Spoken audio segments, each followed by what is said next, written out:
There are films so impossible that if I told you about them without context, you wouldn't just think they were fiction. You'd believe the screenwriter had lost his mind and that none of it would make sense even in a movie.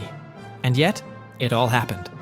From a real CIA operation that pretended to shoot a sci-fi movie to rescue hostages in Iran, to a 17-year-old kid who tricked airlines, hospitals, and the FBI itself for years.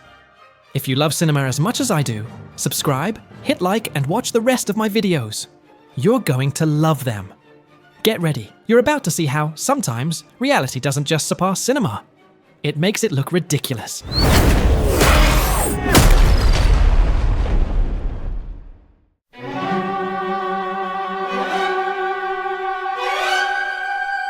Black Hawk Down tells one of the most disastrous military operations in recent history, and it portrays it almost exactly as it happened.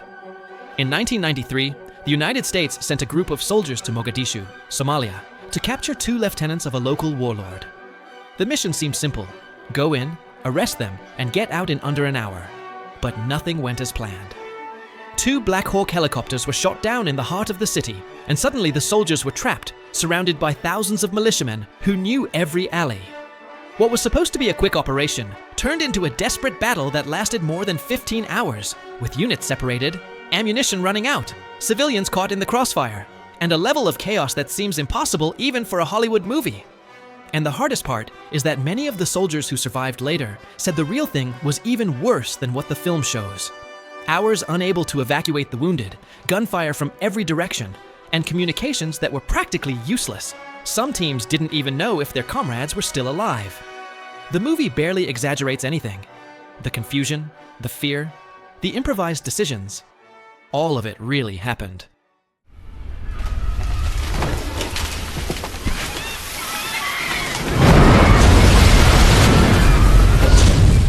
The Impossible is not just a film about a natural disaster.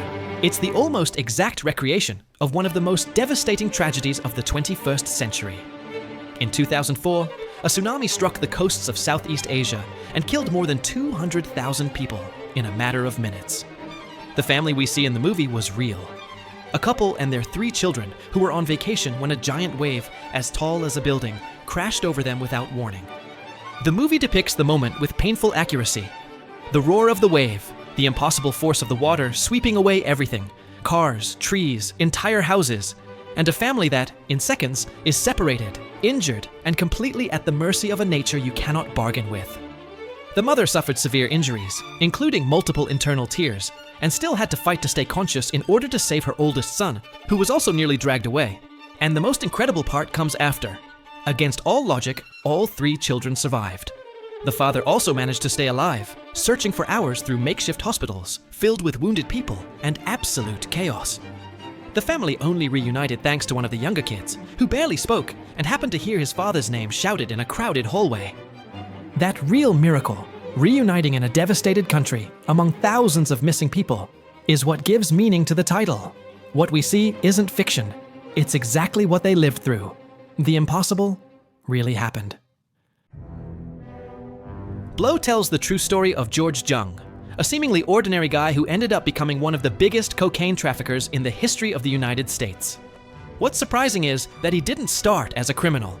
He was a middle-class kid who simply wanted to make fast money. But in the 1970s, when the country became obsessed with drugs, George found a business that would change his life forever. The movie shows how he went from selling weed on the beach to working directly with the Medellin cartel and Pablo Escobar, transporting tons of cocaine in private planes, hiding it in suitcases, and moving so much money he literally didn't know where to put it. And all of this happened exactly like that. Jung ended up controlling about 85% of the cocaine entering the United States, a level of power that today feels like pure fiction. But the most brutal part isn't the rise, it's the fall. George ended up betrayed by the people around him, hunted by the FBI, and living with constant paranoia, never knowing who he could trust. His relationship with his wife collapsed, he lost his daughter, and he spent years in prison watching everything he had built, money, luxury, power, disappear as if it had never existed. Blow feels like the exaggerated story of a cocaine kingpin, Scarface style. But it's exactly the real life of a man who had everything and lost everything. Foxcatcher seems like a strange, cold, exaggerated film, until you remember it's based entirely on real events. The story follows Mark Schultz, an Olympic wrestler who, after winning gold, feels lost, directionless, and convinced that he no longer has any worth. That's when John DuPont appears, a billionaire heir, obsessed with wrestling, and desperate to feel important. DuPont offered Mark a deal that seemed like a dream. Unlimited money, elite facilities, an entire team created in his honor, and the promise of taking him back to glory. Reality, however, was much darker. DuPont was unstable, paranoid, manipulative, and profoundly lonely. He turned every training session into an act of emotional control, used money to buy loyalty, and psychologically toyed with the Schultz brothers, pitting them against each other for no reason. The tension grew to an unimaginable point. DuPont began acting erratically, armed and dangerously unpredictable. He felt betrayed by everyone, saw enemies around every corner, and behaved as if he were the hero of a story he had invented himself. Everything culminated in a real act of violence that the film shows almost minimally, but in real life was an absolute shock to the sports community and to the entire country. All the Money in the World tells one of the most surreal and disturbing kidnappings of the 20th century, the abduction of John Paul Getty III, the grandson of the richest man on the planet. In 1973, the young man was kidnapped in Rome by a criminal organization demanding a multi-million-dollar ransom. It seemed like the typical case where a billionaire family pays and gets the hostage back. But the opposite happened. The grandfather, J. Paul Getty, was as unimaginably rich as he was obsessively stingy. Despite having an incalculable fortune, he refused to pay the ransom. He literally said he wouldn't give a single penny, fearing that if he paid once, all his other grandchildren would be kidnapped too. Meanwhile, young Getty was tortured, kept in inhuman conditions, and beaten to pressure his family.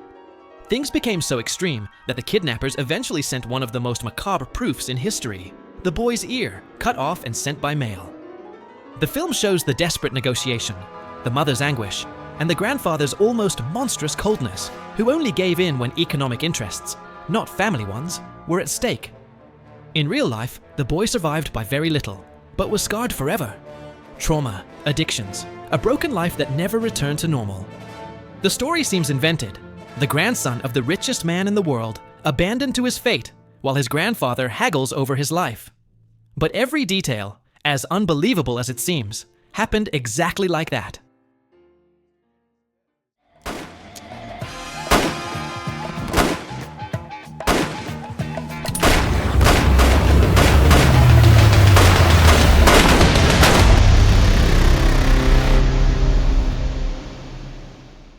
City of God is one of those films that feel too violent, too cruel, and too extreme to be real, but they are. Everything it shows happened in the favelas of Rio de Janeiro during the 60s, 70s, 80s, 90s, and 2000s and 80s. Children turned into hitmen, gang wars fought by teenagers, murders committed on a whim, and poverty so extreme that human life had almost no value. The story follows Rocket, a kid trying to survive without falling into crime. But the dark soul of the film is Lil Zay, a character so savage he seems pulled from a nightmare. The terrifying part is that Lil Zay existed, and he was a child who began killing almost as a game. At 8, he had already killed. At 10, he was respected by criminals, and as a teenager, he controlled entire neighborhoods with an almost animal violence. He had no rules, no codes, no empathy, only hunger for power. The film shows scenes that seem exaggerated. A kid forcing other children to choose between being shot in the hand or the foot, an army of boys armed like adults, shootouts in broad daylight, absurd acts of revenge over wrong looks. But all of these episodes are based on real testimonies, documented crimes, and the everyday brutality of the favela. The most striking thing is that many of the actors were actual young people from real favelas, portraying situations they had seen or lived themselves. Get out of this second. Sonny? I can't do it, Sonny. Dog Day Afternoon seems like one of those stories a screenwriter would invent to blend dark comedy, drama, and absolute chaos. But everything happened exactly like that. In 1972, Sonny Wojtowicz, an ordinary guy from Brooklyn, decided to rob a bank with 2 friends. They weren't professional criminals. They had no real plan, no idea what they were doing, and made mistakes from the very first minute. They walked in broad daylight, without masks, without escape routes, and without calculating anything. What was meant to be a quick robbery turned into a national spectacle. Within minutes, police surrounded the building, crowds filled the streets, and reporters broadcast the heist live. Cornered, Sonny began negotiating with the officers while trying to keep the hostages alive. But things spiraled even further when the real motive for the robbery was revealed. Sonny needed the money to pay for his partner's gender-affirming surgery. A detail so unexpected and human that even the police didn't know how to react. As the hours passed, the tension became unbearable. The hostages began to grow fond of Sonny. The crowd outside cheered him on, as if he were an improvised celebrity, and the robbery turned into an absurd mix of tragedy and media circus.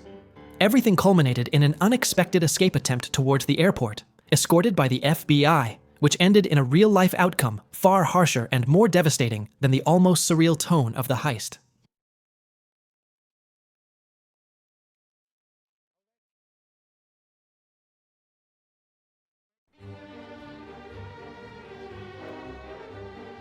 Catch Me If You Can feels like a fantasy invented by Spielberg. A teenager posing as a pilot, doctor, lawyer, and teacher, traveling the world while scamming banks and airlines without anyone stopping him. But the incredible thing is that it all happened. Frank Abagnale Jr. was only 17 when he began his life as the most famous imposter of the 20th century. His first major scam was as simple as it was brilliant.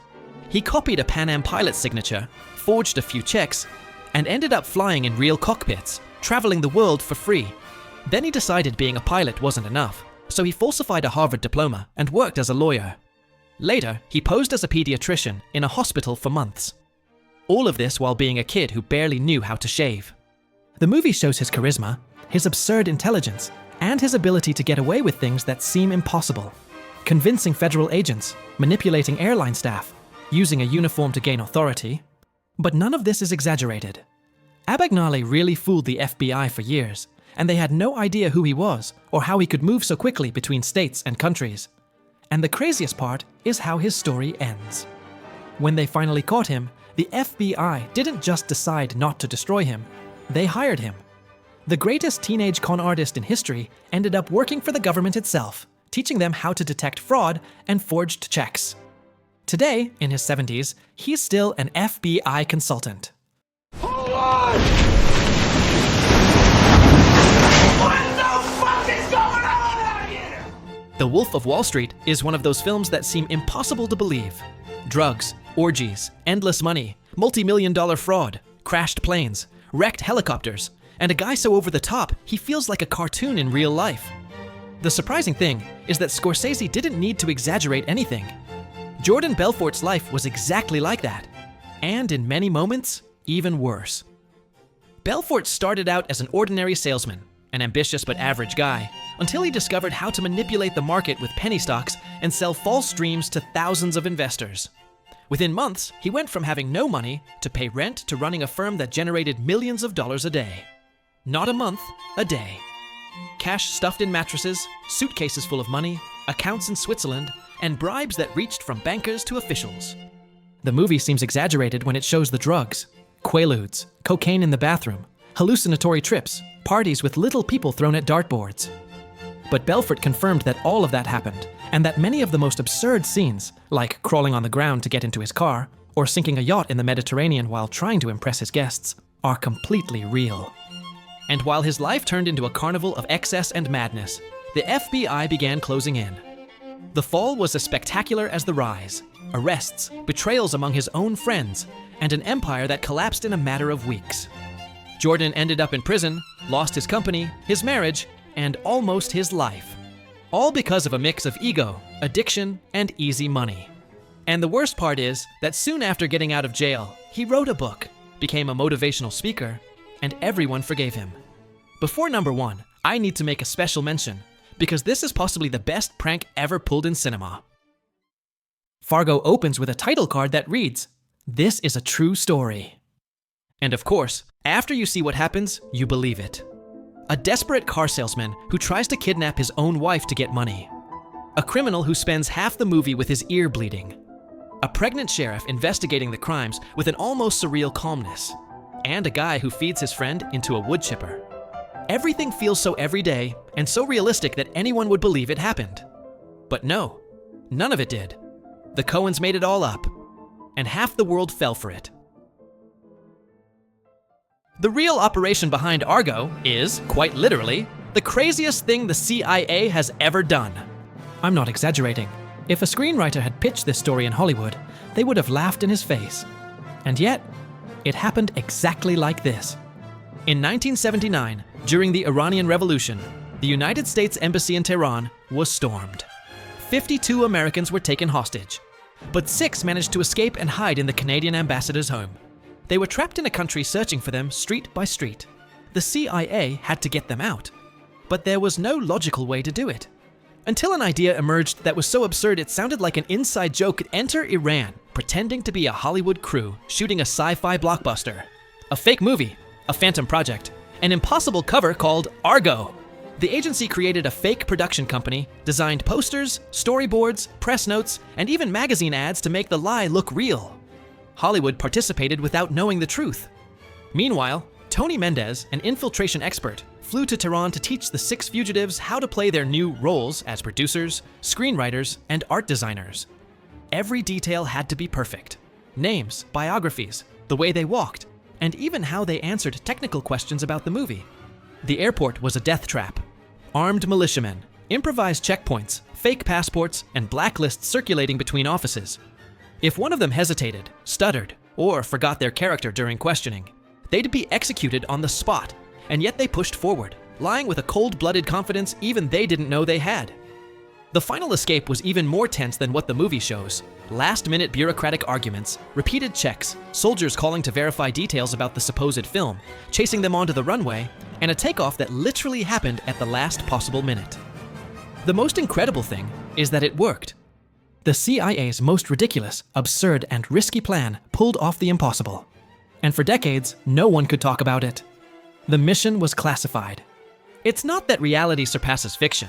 Here, reality straight up humiliated cinema, using cinema itself as a weapon. If you enjoyed the video, subscribe, hit like, and check out the others on the channel. I promise you're going to love them.